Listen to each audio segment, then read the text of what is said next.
నిన్న ప్రశాంత్ కిషోర్ ఆంధ్రప్రదేశ్‌లో ఏ ప్రభుత్వం వస్తుందని చెప్పి జ్యోతిష్కం చెప్పాడు.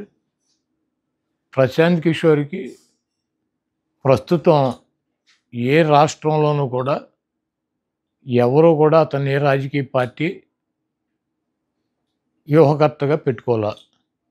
అతనికున్నటువంటి ఐపాక్‌లోంచి కూడా అతన్ని తరిమేశారు. ఐపాక్ టీము వైఎస్ఆర్ కాంగ్రెస్ పార్టీకి ఇప్పుడు కూడా పనిచేస్తుంది ఋషి ఆధ్వర్యంలో. లగడపాటి రాజగోపాల్ లాగా ఇతను కూడా జ్యోతిష్కం చెప్పడం మొదలెట్టాడు. ఇతనికి వృత్తి ఏదన్నా ఒక రాజకీయ పార్టీని గెలిపించాలంటే డబ్బు తీసుకుని ఆ పార్టీ కోసం పనిచేస్తాడు వ్యూహకర్త.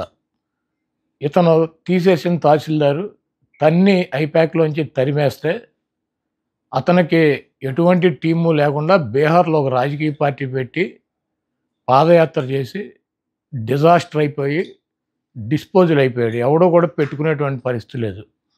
చంద్రబాబు లాంటి పనికిరాని వ్యక్తుల దగ్గర ప్యాకేజ్ తీసుకుని డబ్బులు తీసుకుని అతను జ్యోతిష్కం చెబుతున్నాడు. అంటే పీకే చెప్తే ఈ రాష్ట్ర ప్రజలను 2-3% ఓటు మారుతుందేమోనని చెప్పి చంద్రబాబు నాయుడు ఆశ.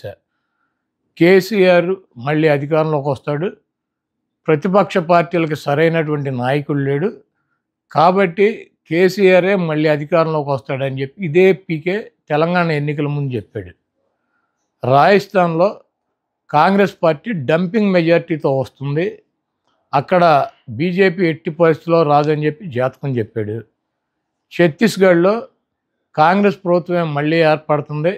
బీజేపీకి 1% కూడా అవకాశం లేదని చెప్పి జాతకం చెప్పాడు.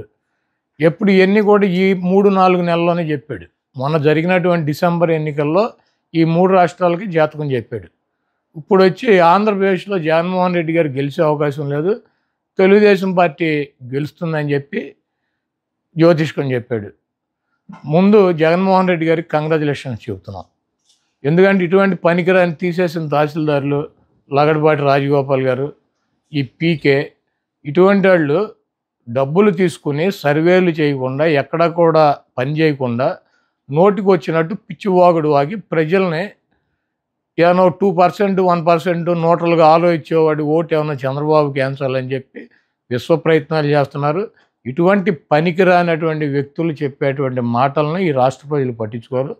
జగన్మోహన్ రెడ్డి గారి ప్రభంజనాన్ని ఆపగలిగినటువంటి శక్తి కానీ సామర్థ్యం కానీ ఈ పీకేలకి చంద్రబాబు నాయుడుకి ఇటువంటి వేస్ట్ ఫెలోస్కి లేదు. జగన్మోహన్ రెడ్డి గారు ఈ రాష్ట్రంలో గతంలో వచ్చినటువంటి 151 సీట్ల కన్నా పెచ్చు సీట్లతో అధికారంలోకి రాకపోతున్నారు. అటువంటి జగన్మోహన్ రెడ్డి గారి మీద ఎవరి దగ్గర డబ్బులు తీసుకొని ఇటువంటి చిల్లర వాగుడు వాగే అటువంటి పీకే లాంటి వెధవల గురించి పెద్ద పట్టించుకోవాల్సిన అవసరం లేదని చెప్పి చెప్తున్నాను.